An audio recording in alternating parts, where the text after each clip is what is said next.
अंतरिक्ष में रहने वाले एस्ट्रोनॉट की सैलरी कितनी होती है? और क्या आपको पता है अंतरिक्ष में जाने वाले 7 एस्ट्रोनॉट में से एक महिला को क्यों रखा जाता है और कैसे होती है अंतरिक्ष में रहने वाले एस्ट्रोनॉट की ट्रेनिंग, और क्यों अंतरिक्ष से वापस लौटने के बाद एस्ट्रोनॉट को 7 दिनों तक सोना पड़ता है? दोस्तों, इन्हीं सब सवालों के जवाब जानने की कोशिश करेंगे। अगर अंतरिक्ष में जाना है तो हमें रॉकेट या फिर स्पेसक्राफ्ट का इस्तेमाल करना होगा। स्पेसक्राफ्ट की मदद से ही यात्री या फिर जिन्हें हम एस्ट्रोनॉट्स बोलते हैं वह अंतरिक्ष में पहुंचते हैं। बाहर से या फिर सुनने में अंतरिक्ष जितना प्यारा लगता है, असल में वह जाना उतना ही खतरनाक है। आइए जानते हैं उन्हें दी जाने वाली कुछ महीने ट्रेनिंग के बारे में। Number 1, medical training. पहले तो उनका मेंटल और फिजिकल हेल्थ चेकअप किया जाता है कि कहीं अंतरिक्ष में उन्हें डर तो नहीं लगेगा और वो पूरी तरह से फिट हैं या नहीं। इन्हें कई तरह के मनोवैज्ञानिक और साइकेट्रिक से गुजारा जाता है और ऐसे में जो एस्ट्रोनॉट्स और अंतरिक्ष यात्रा के लिए फिट नहीं होते उन्हें इससे बाहर कर दिया जाता है। इसके अलावा स्पेस में जाने के बाद भी ये तमाम एस्ट्रोनॉट्स धरती पर बैठे साइकोलॉजी से कनेक्ट करते हैं ताकि वहाँ जो स्ट्रेसफुल एटमॉस्फेयर है उसमें वो एडजस्ट कर सके। Number 2, language. तो इन एस्ट्रोनॉट्स को कम्युनिकेशन और अपनी लैंग्वेज पर भी खास ध्यान देना पड़ता है। इन्हें इंग्लिश के साथ साथ रशियन जैसी कुछ विदेशी लैंग्वेजेस भी आनी चाहिए।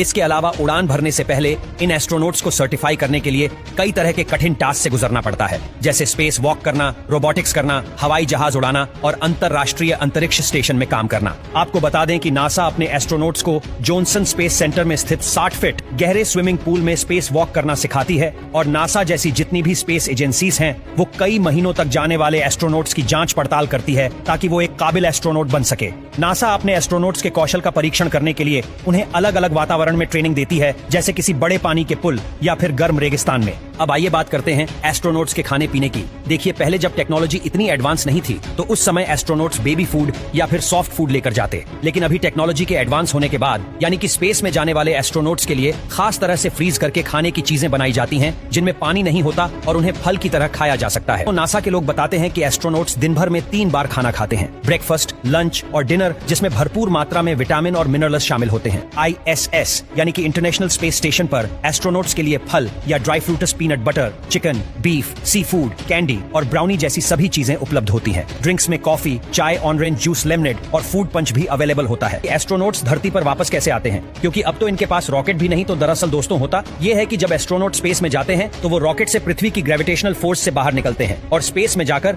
ये रॉकेट स्पेस क्राफ्ट से अलग होकर वापस पृथ्वी पर ही गिर जाता है। तो इसीलिए इनके वापस आने में रॉकेट का कोई रोल नहीं होता, बल्कि स्पेस क्राफ्ट की धरती के चारों ओर चक्कर लगाता है और जैसे ही वो अर्थ के एटमॉस्फेयर में एंटर करता है, इस स्पेस क्राफ्ट के सामने कुछ चैलेंजेस आते हैं, जैसे कि बेहद तेज और गर्म हवा। ये हवा इतनी गर्म होती है कि अंतरिक्ष यान उसे घर्षण के कारण जलकर राख भी हो सकता है और इससे बचने के लिए ही स्पेस क्राफ्ट के ऊपर एक स्पेशल हिट रेसिस्टेंट चादर लगाई जाती है। अब अगर किसी कारण से ये चादर टूट जाए तो इस अंतरिक्ष यान का वापस पृथ्वी पर सही सलामत आना मुश्किल हो जाता है और जैसे ही ये स्पेस क्राफ्ट पृथ्वी की सतह के नजदीक आता है तो ये सतह के पैरेलल होता